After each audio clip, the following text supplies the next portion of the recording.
హరే కృష్ణ. అసలు ఈ లోకానికి నిజమైనటువంటి శత్రువు ఎవరు?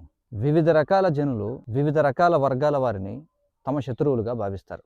ఎవరు శత్రువు అనేది కాలాన్ని బట్టి, ప్రదేశాన్ని బట్టి, సందర్భాన్ని బట్టి మారుతూ ఉంటుంది. ఒక కాలంలో, ఒక ప్రదేశంలో, ఒక సందర్భంలో శత్రువైన వాళ్ళు మరొక కాలంలో, మరొక సందర్భంలో, మరొక ప్రదేశంలో శత్రువు అవ్వకపోవచ్చు. కానీ అన్ని కాలాలలోనూ, అన్ని సందర్భాలలోనూ, అన్ని ప్రదేశాలలోనూ అందరికీ సమానమైనటువంటి శత్రువు ఎవరైనా ఉన్నారా? దీనికి శ్రీకృష్ణ భగవానుడు భగవద్గీతలో సమాధానం చెబుతున్నాడు. అదేమిటో చూద్దాం. భగవద్గీత 3వ అధ్యాయం 37వ శ్లోకం. శ్రీ భగవానువాచ కామయేష క్రోధయేష రజోగుణ సముద్భవ మహాశనో మహాపాప్మ విద్ధేనమిహ వైరిణం. శ్రీకృష్ణ భగవానుడు పలికాడు, అర్జున, అది కేవలము కామమే. అది రజోగుణ సంపర్కము వలన పుట్టి తరువాత క్రోధముగా మారుతుంది. అదే ఈ ప్రపంచమును కబళించే పాపమయ శత్రువు. తర్వాత శ్లోకంలో ఏం చెప్తున్నాడో చూద్దాం. ధూమేనా వ్రియతే వహ్నిః యథాదర్శో మలేనచ యథోల్భేనావృతో గర్భః తథా తేనేదమావృతం. పొగచేత అగ్ని, ధూళిచేత అద్దము లేదా గర్భము చేత పిండము కప్పబడినట్లుగా జీవుడు ఈ కామము యొక్క వివిధ దశలచే కప్పబడతాడు.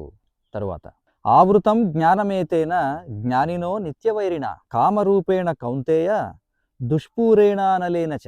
ఈ విధంగా జ్ఞానవంతుడైన జీవుని విశుద్ధ చైతన్యము ఏనాడు సంతుష్టి చెందనిది, అగ్నిలాగా మండేది అయిన అతని కామరూప నిత్య శత్రువుచే కప్పబడుతుంది.